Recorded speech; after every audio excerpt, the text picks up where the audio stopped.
अब रविवार को हिंदुओं से जुड़ा हुआ नहीं है, ईसाई समाज से जुड़ा हुआ है। दोस्तों, रविवार की छुट्टी को लेकर प्रधानमंत्री मोदी का दिया गया यह बयान अब सोशल मीडिया सुर्खियों में है और चर्चा का कारण बना हुआ है। वहीं प्रधानमंत्री मोदी के रविवार की छुट्टी पर दिए गए इस बयान पर विपक्षी नेता पवन खेड़ा ने भी करारा जवाब दिया है। दोस्तों, आपने अभी तक प्रधानमंत्री मोदी की जनसभाओं में भाषण में हिंदू, मुस्लिम और कांग्रेस पर आरोप जैसे मंगलसूत्र छीन लेगी, भैंस छीन लेगी, बैंक खाते बंद करवा देगी, ऐसे ही बयान सुनने को मिले हैं। पीएम मोदी ने एक भी इंटरव्यू और एक भी रैली में महंगाई, बेरोजगारी, देश की अर्थव्यवस्था को लेकर एक भी बयान नहीं दिया है। वहीं लेकिन अब पीएम मोदी का यह बयान कि रविवार की छुट्टी हिंदुओं के लिए नहीं थी, एक नया विवाद खड़ा कर रहा है।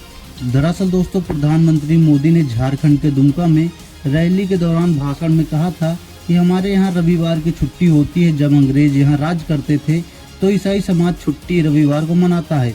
ये परंपरा तब से शुरू हुई है। रविवार हिंदुओं से जुड़ा नहीं है, ईसाई समाज से जुड़ा है। अब यहाँ पर भी हिंदू और ईसाई के बीच मतभेद का नया बखेड़ा खड़ा कर विपक्ष पर ही आरोप लगाया है कि विपक्ष हिंदू और ईसाई के बीच विवाद पैदा करने की कोशिश कर रहा है। वही दोस्तों, पीएम मोदी के इस बयान पर कांग्रेस नेता पवन खेड़ा ने भी हमलावर जवाब दिया है। पवन खेड़ा इस पर कहते हैं, प्रधानमंत्री जी आज बोले कि संडे की छुट्टी ईसाइयों से प्रेरित है। मोदी जी जो बेरोजगार हैं वो संडे को भी बेरोजगार हैं और मंडे को भी। पेट्रोल की कीमत संडे को भी 100 रुपए की होती है और मंडे को भी। क्या ये आपकी प्राथमिकताएं हैं?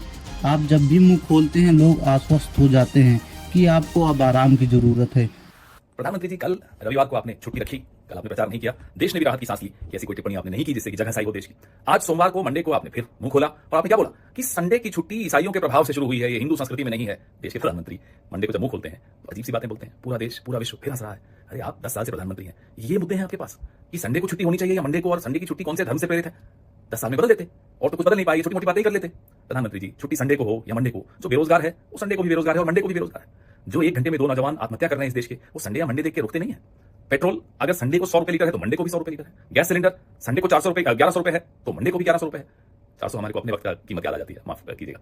तो आप ये बताइए, संडे या मंडे, इस देश में कहां कोई न्याय मिल रहा है? ना संडे को मिल रहा है ना मंडे को मिल रहा है। अगर 1 घंटे में 4 महिलाओं का बलात्कार होता है तो क्या वो संडे या मंडे देखते हो आप? प्रधानमंत्री जी, आपकी प्राथमिकताएं हम पिछले 10 साल से कह रहे हैं कि गलत हैं। अब आप जाते जाते फिर से आप ये साबित करते हुए जा रहे हो कि आपकी प्राथमिकताओं का आपको अंदेशा 10 साल तक नहीं हुआ, इसलिए आज देश इस स्थिति में है। चलिए, अब आपको बहुत आराम करने का समय मिलेगा। थक गए हो, आराम कीजिए। जब भी आप मुंह खोलते हो लोग आश्वस्त हो जाते हैं कि आप बहुत थक चुके हो। आराम कीजिए, आपको आराम की आवश्यकता है। जय हिंद।